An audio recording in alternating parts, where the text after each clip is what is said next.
Olá, meus irmãos, a paz do Senhor Jesus, amém? Sou o pastor Joelson da Igreja Pentecostal Templo de Louvor e estamos mais uma vez aí para trazer a meditação da Palavra de Deus. Mas vamos fazer a nossa oração? Senhor nosso Deus, em nome de Jesus, obrigado por esta oportunidade que o Senhor tem nos concedido, Deus, de nós estarmos mais uma vez na Tua presença. Ó Pai, que eu peço a Tua bênção sobre os Teus filhos, sobre cada inscrito deste canal, que o Senhor orienta-lhes, dá-lhe a direção em suas decisões, o que eles forem realizar, de maneira que o Teu nome venha a ser glorificado. Dá o livramento, Senhor, e a Tua bênção sobre as suas vidas, sobre os seus planos e projetos, que sempre estejam diante do Senhor, em nome de Jesus. Amém, meu querido? Graças a Deus estamos mais uma vez aí para trazer nossa meditação. O poderoso nome de Jesus é a cura emocional. Hoje vamos falar sobre os conflitos que são gerados dentro de nós, de uma maneira totalmente diferenciada, em nome de Jesus. Mas antes, deixa seu like, se inscreve e compartilha esse vídeo aí, em nome de Jesus. E nós estamos sempre de segunda a sexta-feira, trazendo aí esta meditação no nome do Senhor Jesus. Tá bom, meus irmãos? Mas vamos fazer a leitura então? Lá em Lucas, capítulo 15, do versículo 11 ao 32, porém, estarei lendo só 3 versículos. Depois você estará lendo aí na sua tranquilidade, na sua casa, no serviço, onde você estiver, em nome de Jesus. Mas vamos lá então. Jesus continuou: um homem tinha 2 filhos. O mais novo disse ao seu pai: Pai, quero a minha parte da herança. Assim ele repartiu sua propriedade entre eles, e não muito tempo depois o filho mais novo reuniu tudo o que tinha e foi para uma região distante. Lá desperdiçou os seus bens vivendo irresponsavelmente. Que coisa tremenda, né? Tá aí uma mensagem sobre o filho pródigo e o que nós vamos aprender e aplicar para a nossa vida de uma maneira que você possa entender. A palavra de Deus, ela é maravilhosa. Ela nos ensina como superar os nossos conflitos. Também mostra para nós aonde nós devemos melhorar, para então assim nos tornarmos aí grandes conquistadores na vida espiritual. Querido, vamos aprender a falar sobre o confronto. Mas nesse confronto eu quero entrar sobre uma questão bem interessante, falar sobre o id, o ego e o superego que é gerado dentro de nós e como lidar com isso, né? O id, ego e superego. De acordo com Freud, o id é considerado uma reserva inconsciente dos desejos e impulso de origem genética voltada para preservação e propagação da vida. Em outras palavras, o id é a nossa parte animalesca. Age, olha que coisa interessante, ele age sem medir as consequências e governa apenas pelo princípio do prazer imediato relacionado ao próprio corpo, totalmente alheio às imposições do exterior. O que vamos aprender aqui com o filho pródigo? Então ele se deixou levar pelo seu id, sem pensar nas consequências, porque o versículo 12 fala assim: o mais novo disse ao seu pai: Pai, eu quero a minha parte da herança.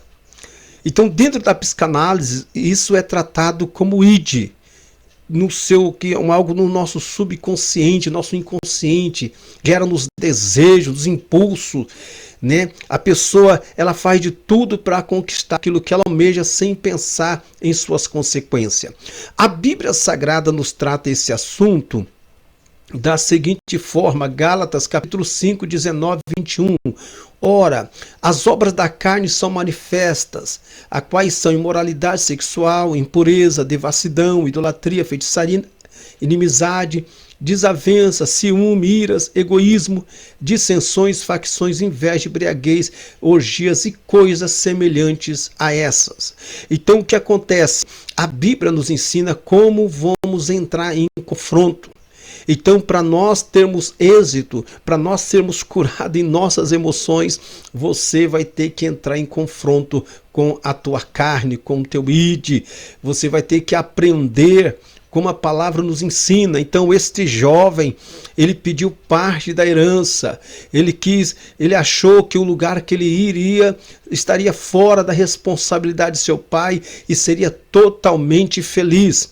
Vamos abordar uma outra questão sobre o ego. O ego significa o eu, Na psicanálise, o ego é um conceito fundamental nas ciências que estudam a psique. Ele representa o modo como percebemos a nós mesmos e como nos apresentamos ao mundo. Por isso, desempenha um papel essencial na formação da personalidade. Ele funciona como um medidor que regula os nossos impulsos, nossas leis internas, que regem nossa moral, ética e valores cultural. O que aconteceu com este jovem dentro da questão do seu ego, que é uma área que nós precisamos ser trabalhada em nossa vida? O versículo 13 fala assim: não muito tempo depois, o filho mais novo reuniu tudo o que tinha e foi para uma região distante e lá desperdiçou os seus bens vivendo irresponsavelmente. Então a psicanálise, ela dá uma orientação sobre o ego. Mas a Bíblia nos atribui isso como desejo carnal. Então a pessoa, ela faz tudo para satisfazer a sua carne, sem pensar com a consequência, mas ela não calcula o preço do amanhã. Toda a semente que nós semeamos, lá na frente ela vai germinar e ela vai trazer uma produção boa ou má. E dependendo da produção que trazer, nós iremos realizar nossa colheita. Então, o ego do ser humano, ele age de forma tão terrível que a pessoa, ela quer satisfazer seus impulsos que ela não respeita a questão de ética, da moral, ela não respeita valor cultural, porque a pessoa, ela está no desejo, ela quer, eu quero, desejo, eu posso, eu consigo. Claro que nós temos que aprender. Então precisamos aprender a dominar-se.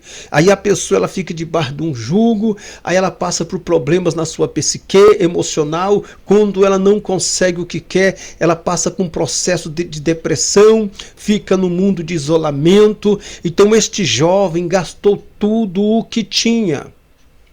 Gastou tudo o que tinha. Aí ele passa pelo terceiro processo chamado de superego. Que é o superego? Ele age como uma força de censura. É o órgão da psique que define o que é certo ou errado.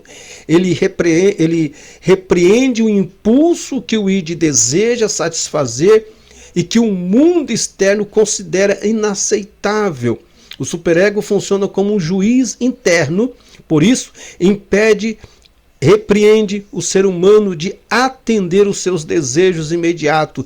Ele absorve padrões culturais e regras sociais, a sua causa guia de nossas ações. Então o superego, vamos se dizer, ele vai falar assim: eu te falei, eu te disse para você não fazer isso.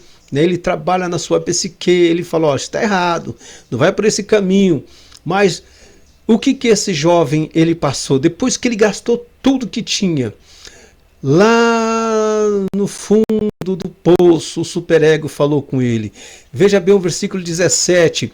Caindo em si, ele disse no seu superego: quantos empregados de meu pai têm comida de sobra, e eu aqui morrendo de fome? Eu me porei a caminho e voltarei ao meu pai e lhe direi: Pai, pequei contra os céus e contra ti, já não sou digno de ser chamado teu filho. Esse homem gastou tudo que tinha. Gastou tudo, criou grandes laços de amizade em tudo que você pode imaginar. Gastou no mundo da orgia, da prostituição, porém acabou tudo que ele tinha. Quando ele estava lá no fundo do poço, quando ele estava lá no chiqueiro dos porcos, de repente o superego no seu inconsciente falou com ele: eu te disse, e agora? Então nós temos que aprender a ouvir a voz interior dentro de nós que nos manda parar, que nos direciona: não vai por este caminho, não vai por esse caminho que não vai dar certo. Dentro desse contexto, o Espírito Santo gera em nós uma direção. Ele nos orienta o caminho que nós devemos tomar. Mas a pessoa, ela insiste pelo caminho errado.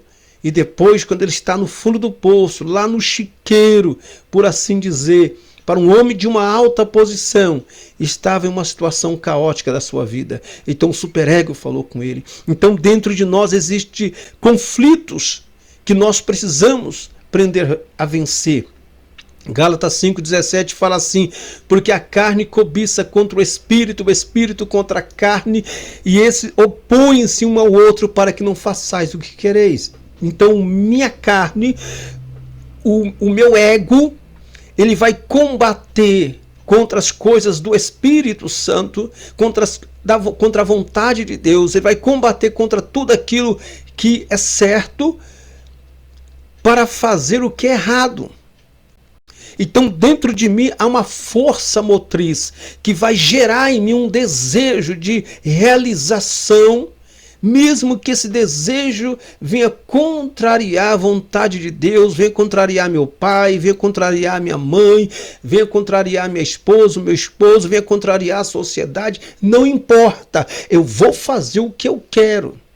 A minha carne, ela vai lutar, mas dentro de mim vai criar uma conexão. O Espírito de Deus vai criar uma conexão com o meu superego e vai me orientar pelo caminho que eu devo andar. Então aquela luta interior vai ser constante. Agora, como que o Espírito Santo nos ajuda a vencer esses conflitos? Primeira coisa que você tem que ter em mente, né? O Espírito Santo nos ajuda a confrontar primeiro a nós mesmos.